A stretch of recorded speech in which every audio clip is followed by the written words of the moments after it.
Assalamualaikum warahmatullahi wabarakatuh. Perkenalkan, nama saya Dimas Fadila Pasya dengan NIM B1A1240818.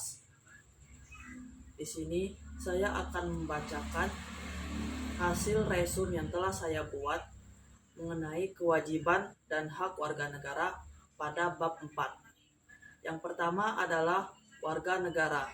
Menurut Ashikam, warga negara adalah anggota dari suatu perkumpulan komunitas yang membentuk negara itu sendiri.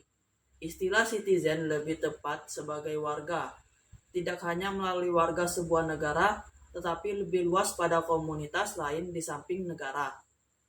Kedua, warga negaraan. John G. Chogan dan Roy Derricott mendefinisikan kewarganegaraan sebagai a set of characteristic of being a citizen, yang artinya kewarganegaraan menunjuk pada seperangkat karakteristik dari seorang warga negara. Karakteristik warga negara adalah sebagai berikut. Sense of identify, perasaan akan identitas. The enjoyment of certain rights, pemilikan hak-hak tertentu. The fulfillment of corresponding obligation, pemenuhan kewajiban-kewajiban yang sesuai. A degree of interest and involvement in public affair, tingkat ketertarikan dan keterlibatan dalam masalah publik. An acceptance of basic social values, penerimaan terhadap nilai-nilai sosial dasar. 3. Pengertian kewarganegaraan dibedakan menjadi dua, yaitu dalam arti yuridis dan sosiologis. Kewarganegaraan dalam arti yuridis ditandai dengan adanya ikatan hukum antara orang-orang dengan negara atau kewarganegaraan sebagai status legal.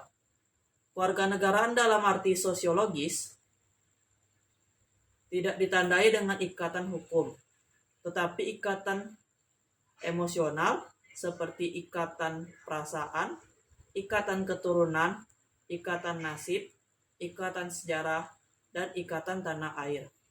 Dalam arti formil dan material, kewarganegaraan dalam arti formil menunjuk pada tempat kewarganegaraan dalam sistematika hukum.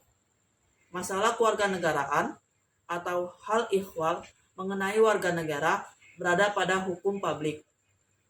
Hal ini karena kaidah-kaidah yang mengenai negara dan warga negara semata-mata bersifat publik.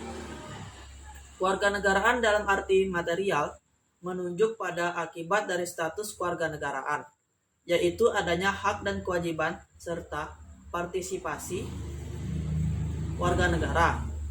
Kedudukan seorang sebagai warga negara akan berbeda dengan kedudukan seseorang sebagai orang asing. 4. Kedudukan warga negara dalam negara. Penentuan warga negara. Dalam menentukan kewarganegaraan seseorang, negara tidak boleh melanggar general principles atau azas-azas hukum internasional tentang kewarganegaraan. Penentuan kewarganegaraan didasarkan pada sisi kelahiran dikenal dengan dua asas, yaitu azas ius soli dan azas ius sanguinis.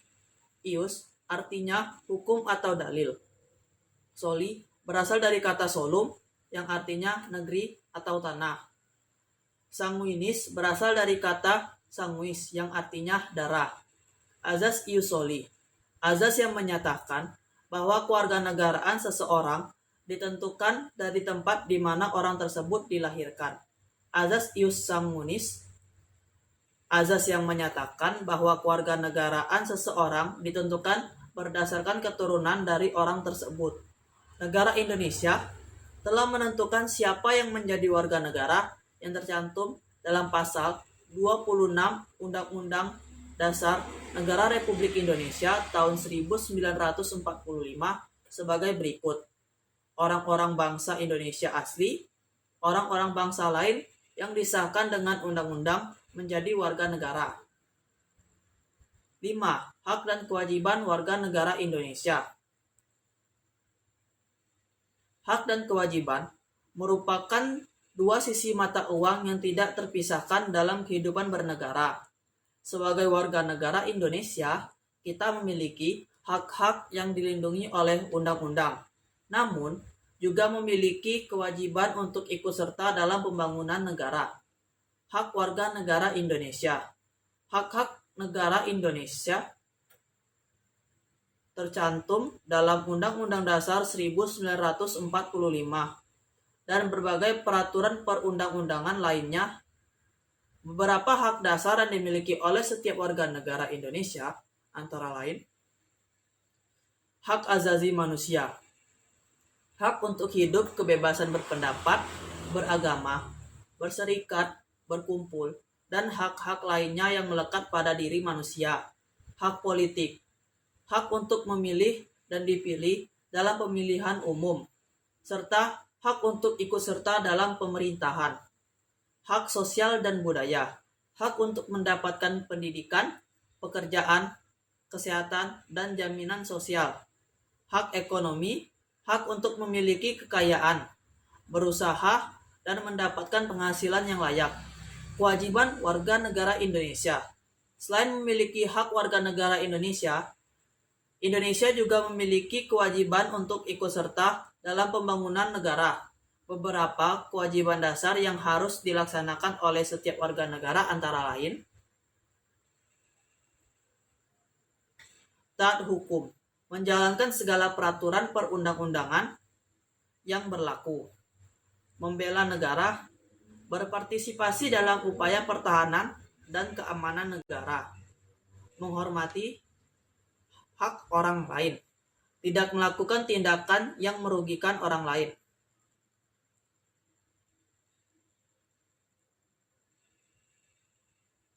Membayar pajak.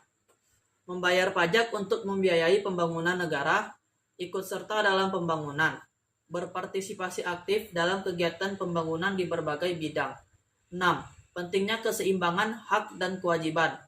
Keseimbangan antara hak dan kewajiban sangat penting untuk menjaga ketertiban dan kemajuan suatu negara. Jika seseorang hanya mengedepankan haknya tanpa melaksanakan kewajibannya, maka akan terjadi ketidakharmonisan dalam masyarakat. Sebaliknya, jika seseorang hanya memikirkan kewajibannya tanpa memperjuangkan hak-haknya, maka potensi penindasan dan ketidakadilan akan semakin besar. 7. Contoh penerapan hak dan kewajiban dalam kehidupan sehari-hari. Dari segi siswa memiliki hak untuk mendapatkan pendidikan yang layak, namun juga memiliki kewajiban untuk belajar dengan rajin dan menaati peraturan sekolah.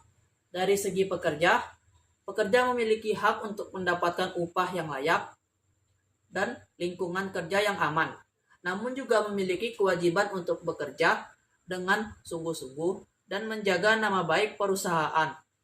Dari segi warga masyarakat memiliki hak untuk hidup dalam lingkungan yang bersih dan sehat, namun juga memiliki kewajiban untuk menjaga kebersihan lingkungan dan tidak melakukan tindakan yang merusak lingkungan. Mungkin kesimpulan yang dapat saya ambil adalah, sebagai warga negara Indonesia, kita harus menyadari bahwa hak dan kewajiban adalah dua hal yang saling berkaitan. Dengan memahami dan menjalankan hak serta kewajiban, kita dengan baik dapat berkontribusi dalam membangun negara yang lebih baik. Mungkin itu saja yang dapat saya sampaikan. Mohon maaf jika ada kesalahan kata yang saya ucapkan. Saya akhiri dengan wabillahi taufik wal hidayah. Wassalamualaikum warahmatullahi wabarakatuh.